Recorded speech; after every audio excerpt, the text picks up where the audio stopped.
that's the line for Johnny Knoxville. Hello, my name is Judy Greer. I'm Johnny Knoxville. I'm Krista Marie, and I play Elaine. My name is Calum Worthy.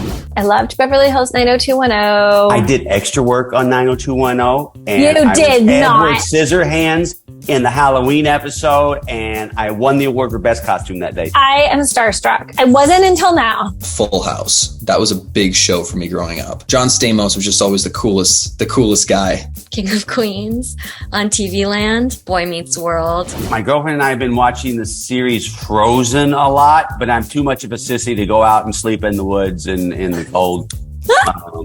That's where I draw the line, being cold and wet. No. That's where you draw the line. That's a big So no. that's the line for Johnny Knoxville like is being cold and wet. Yeah. Well, now we know, don't we? I'm going to make your trailer so cold. I love Abbott Elementary. I would love to have a role in that show. I just watched Partner Track with Arden Cho, and she's like a leading lady. And obviously as an Asian American woman, that like means a lot to me. So I would love just to experience, even if it was a PA, just to like experience that amazingness. Everyone has already been rebooted. There was a Canadian show that only lasted one season called I Love Mummy. It was about a family who moved into a house. They found out there was a mummified mummy living in the attic. So the mummy is alive and does a lot of the roles of co-parenting the kids. They needed a mommy, but they ended up with a mummy. So I think that show should get a reboot. I think it deserves a second chance. Again, King of Queens, because they adopted a young Asian girl at the end. And I would hope to be that Asian girl grown up.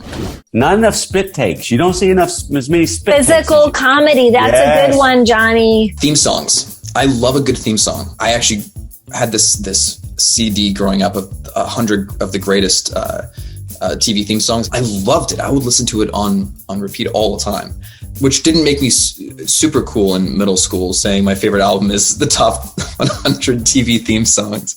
But I love TV. Movie musicals. There is something about a soundstage, big, giant musical number and tableaus that I wish one occurred in my daily life every day. And two, there's just something super romantic and old school about them that I would love to see done again. After an audition one time, was told that I wasn't ugly enough. The character is supposed to be very ugly, and you're definitely ugly, but you're not ugly enough to play this ugly character. We needed you to be a little bit more ugly. Mike Shannon told me a funny story about being on set once and a director screaming, "Can you please give me something I can actually put in the movie?" Like Michael Shannon. If he's getting that note from a director, then we're all screwed. I would say that it was probably Christy Yamaguchi or Trini from the Power Rangers. I wanted to be Trini. I still want to be Trini. I auditioned for Trini in 2011. I would love it. So yes, I would feel good about it. I love Jawbreaker. I love everything about it. Like TikTok Jackass. I think those exist. On TikTok and Instagram, YouTube. There's a lot of that happening. I can't deal with the stress of trying to figure it out again. So personally, I would ask them not to, only because it's going to take a few years off my life stressing about what the answer is. I like the idea of a reboot for that show. Yes! I mean, it was like a double reboot. Lane Kim, she's also someone I would see growing up.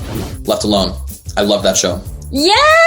I love the OC. Okay, I own all the DVDs. Absolutely reboot. I think the world needs that right now. Captain Planet, Earth, Wind, Fire. I love Popsugar, and thank you so much for this interview. I hope all of you watch Reboot on Hulu.